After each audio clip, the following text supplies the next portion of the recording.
예, 오늘 하나님께서 주신 말씀 에스겔서 1장 15절에서 28절 말씀입니다. 오늘 말씀을 인해서 하나님의 놀라운 은혜가 충만하기를 간절히 바랍니다.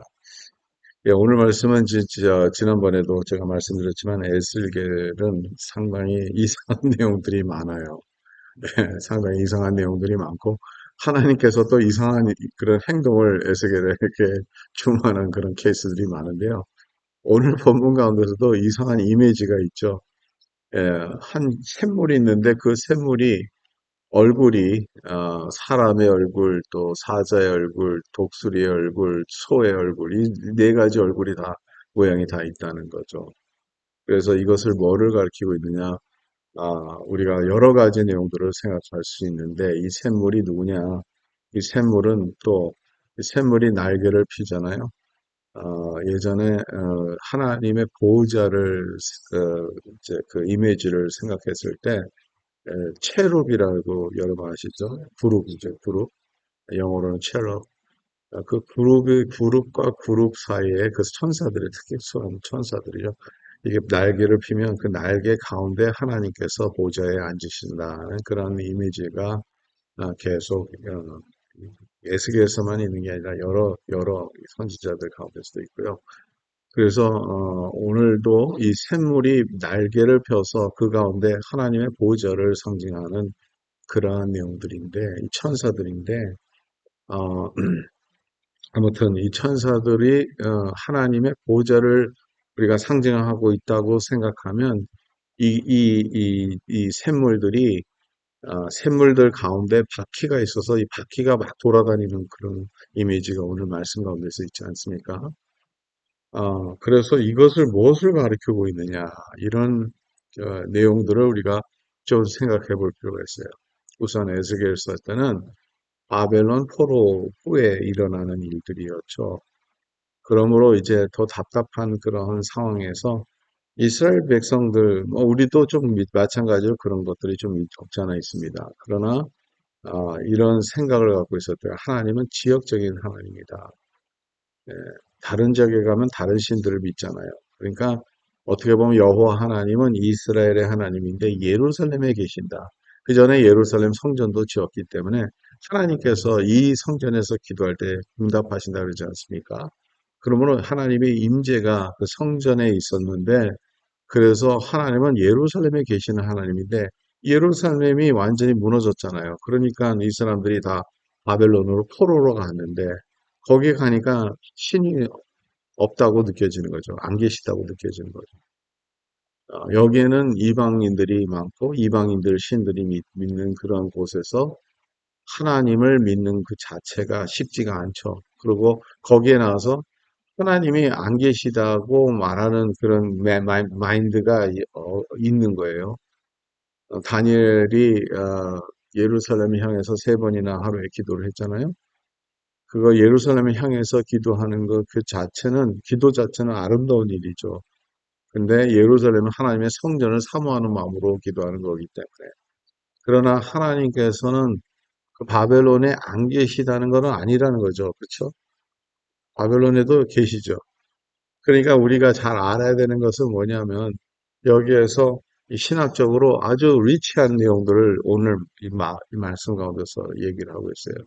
하나님께서는 이제 여호와 하나님은 우리를 버리셨다. 그리고 그 이제 예루살렘에 계신다. 뭐 이런 생각들을 가게 되고 하나님의 우리를 이거를 이 바벨론 사람들이 우리를 지배하는 것을 허락하신 건데 그거를 왜 하나님은 아무것도 안 하시는 건가? 우리보단 더 악한 이 사람들은 더 악한 일을 하는데 물론 하나님께서는 에스겔서에서는 이스라엘이 오히려 더 나쁘다고 얘기를 합니다.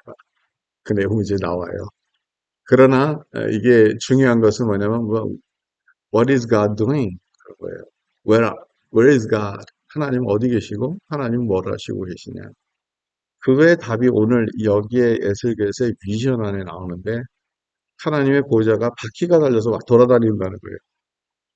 그냥 17절에 보니까 그들이 갈 때는 사방으로 향한 대로 돌이키지 아니하고 가며 사방으로 그냥 막 어디 정해진 게 없어요. 사방으로 막 가는 거예요. 하나님의 영이 갈 때 그것이 따라간다는 거죠. 이 바퀴가. 그러니까 이제 이때까지는 그들이 갖고 있었던 하나님의 보좌는 어디에 예루살렘 성전에 딱 그렇게 딱 있고 이사야도 그렇게 비전을 받지 않습니까? 그, 이 성령의 비전에 거기 있고 하나님은 움직이지 아니하고 거기에서 다스리는 세상 만물을 다스리는 하나님인데 멀리 가니까 이게 하나님의 파워가 조금 줄어들다고 생각하는 건지 그런 생각을 갖고 있는 건지 아닌지 이 사람들이 자꾸 희망을 잃어버렸던 거죠. 소망을 잃어버렸던 거고 하나님을 믿는 것보단 하나님을 의지하는 걸 대신 다른 것을 의지하기 시작해서 에스겔서의 책망 중에 가장 큰 책망이 다른 것을 의지한다는 거예요. 다른 것을 받아 다른 군사를 의지한다는 거예요. 애국 군사를 더 의지한다는 거예요.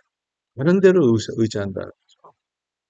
그래서 하나님께서 다시 한번 말씀하시는데 아니라는 거죠. 피가 달리는 이미지로 하나님은 어디나 다 계신다는 그 하나님의 영이 어디나 다 갈 수 있다는 것을 일으키고요. 18절에 보면 둘레는 높고 무서우며 그 둘레로 돌아가면서 눈이 가득하다는 건 모든 것을 다 보고 계시다는 거죠. 예. 하나님께서는 모든 것을 다 보고 계시고 모든 것을 다 알고 계시고 그러니까 아까 말씀드렸던 것 하나님은 omnipresent of God, omnipresence of God. 하나님은 안 계신 곳이 없을 정도로 하나님은 모든 곳에 다 계실 수 있고 지금은 하나님은 모든 것을 다 알고 계시고 다 보고 계시고 그 다음에 이제 전능자라는 말이 어디서 나오냐면 24절에 보면 소리와도 같으며 전능자의 음성과도 같으며 전능자는 하나님 샤다이 엘샤다이, Almighty God. 하나님은 모든 것을 아는 전능자 하나님이시라는 거죠. 그러니까 omnipotent God. 하나님은 모든 것을 다 하실 수 있는 전능자 하나님이시고 모든 곳에 계실 수 있는 omnipresent한 하나님이시고 omniscience. 모든 것을 다 알고 있는 하나님이시고 모든 것을 다 보고 계시고 함께 하시는 하나님이기 때문에 우리는 그 하나님께 기도를 할 수 있고 의지할 수 있고 그 하나님을 바라보고 믿음으로 그 하나님 앞에 나올 수 있다는 겁니다. 이런 신학적인 이런 리치를 한 내용들을 우리가 보면서 그럼 우리는 어떨까 하는 생각을 좀 해볼 필요가 있어요. 물론 우리는 이제 조금 더 소피스틱한 현대인들이기 때문에 모든 것이 신학적으로 좀 더 우리에게는 좀 더 잘 알 수 있다고 생각하는데 그게 진짜일까 한번 우리는 생각해 볼 필요가 있어요. 왜냐하면 때로는 우리가 머리로는 많이 아는데 이게 행동이나 우리의 마음에서 그게 안 따라올 때가 있다는 거죠. 하나님 전능하신 하나님은 다 알죠. 그런데 그 하나님께서 오늘날도 저와 여러분들 가운데 계시는지, 그리고 전능하신 하나님이시기 때문에 모든 것을 할 수 있다고 우리가 믿는다 하면서도 불안한 마음이 있고, 더 나아가서 하나님을 의지하는 것보다 세상 의지하는 거 많잖아요. 우리. 어려움을 겪을 때는 먼저 누가 우리가 뭘 찾느냐. 그게 아마 퀘션인 것 같아요. 사람을 찾느냐. 나를 도와줄 사람이 어디 있을까? 나를 구해줄 사람이 어디 있을까? 그게 먼저인지 무릎 꿇고 기도하는 것이 먼저인지. 근데 때로는 우리는 세상적으로 살다 보면 하나님을 찾지 않을 때가 많다고요. 먼저 해야 될 것이 무릎 꿇고 기도하는 건데 그것을 하지 못할 때가 너무나도 많다는 거예요. 그래서 우리가 하나님을 안다고 하지만 진짜 하나님이 아는 것을 알고 있을까? 그래서 우리가 우리의 믿음과 함께 우리의 신앙이 무엇을 향해서 어떠한 신앙을 갖고 있을까? 너무너무 중요한 질문이라는 거죠. 오늘 말씀을 통해서 우리가 다시 한번 깨달을 수 있는 것은 하나님은 멀리 계시지 않다는 거예요. 하나님은 우리와 함께 계시고 전능하신 하나님은 모든 것을 하실 수 있으신 하나님이시뿐만 아니라 모든 것을 다 알고 계시는 하나님, 모든 것을 다 보고 계시는 하나님. 제가 늘 그런 얘기를 하는 것 같아요. 코람데오라는 말을 제가 제일 참 좋아하잖아요.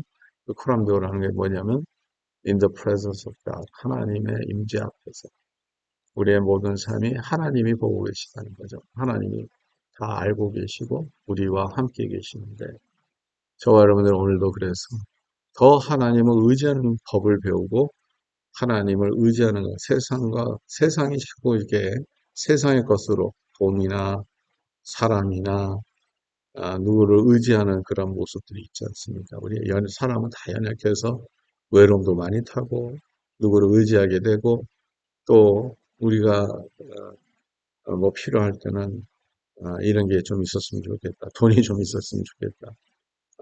또 물론이죠. 이런 거는 뭐 우리가 차가 망가지면 새 차 있으면 좋겠다는 생각이 들 수도 있고 뭐 우리 가운데서 뭐가 좀 필요하다면 이런 게 좀 있었으면 좋겠다는 생각도 같지만 그런 생각으로 끝나는 건지 그렇지 않으면 그런 것에 자꾸 내 마음이 의지가 되고 자꾸 이 세상 것을 더 원하는 것을 우리 안에 그런 게 없나요? 우리 가운데. 얼마나 많을지 모른다.